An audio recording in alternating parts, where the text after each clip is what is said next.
एक दिन यूसुफ बंदी खाने गमा सताया हुआ, बाहिर नजर रुके बैठा बुरका पाया हुआ। करवा नादा डेरा उतवल शाम दियारों आया, वतनी लोग नजर विच आए यूसुफ दिल उछलाया। वेख वतन लोकां ताई नैनुरने विच परदे, तड़फ तड़फ दिल गायल होया विच फराक पिदरदे। नाम सपुरदल विच उन्हां दे एक बंदा कुनिया नूं, उस दे पास आही एक डाची तेज कदम पुरुषानों। डाची ने जा यूसुफ डिठा दौड़ दिंदा वल आई, यूसुफ अगे हाज़र होके गर्दन आन झुकाई।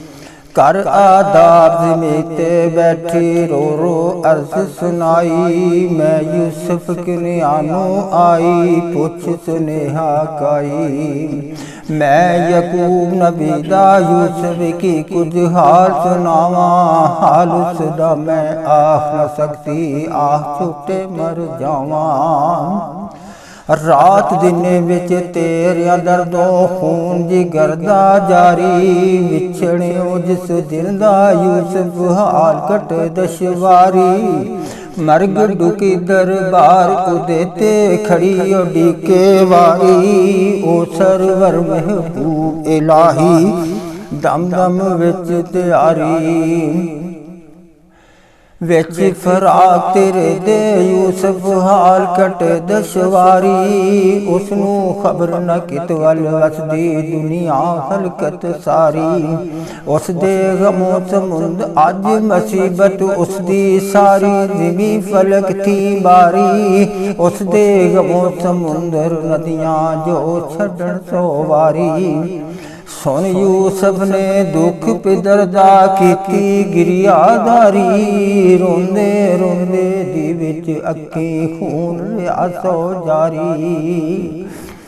नाका रोंदी वेंदियां अखीं रो रो हाल सुनाए, ते यूसुफ विच बुरके रोंदा नैन तपन पछताए। ए ना कानू वेख सपुरदल डाची ताई चाही मार उठाया, इसनू मार न मूल प्यारे यूसुफ ने फरमाया।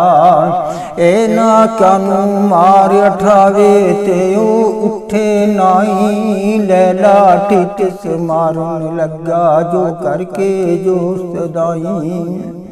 कर दो बाइस लाठी सुट्टी धरतियों बाहिर आया, यूसुफ दे वल नेड़े होके अदबों से झुकाया। यूसुफ पूछे दस जवाना तू किस धरती थी आयो, काम के आते नाम के आई कित वल पेश सदायो। मैं नाम सबुरदल काम तजारत कै उस घर कुनियाने, पस कसद मिसर कर गरती टुरिया आया एक मकाने। जे डिठा ते दस सपुरदल यूसुफ ने फरमाया, विच कुनियान बड़ा रुकबारा पुरमेवा पुरसाया।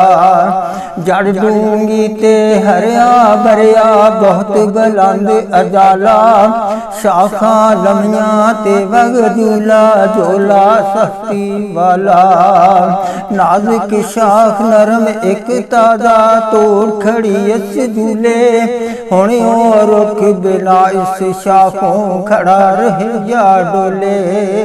रात दिन कमलाया रंगा हरिया नजर न आवे, वेख वछोड़े शाख प्यारी दिन दिन लिफदा जावे। विच कुनियान ओदा फल शीरी ते साया जग सारे, इब्राहिम खलीलुल्लाह दी रुख विच गुलजारे। एक दिन ओ पराना जरसी विच गमा तिसवासा, आप मिलेंगे कर लाहूं ताक नहीं रसा।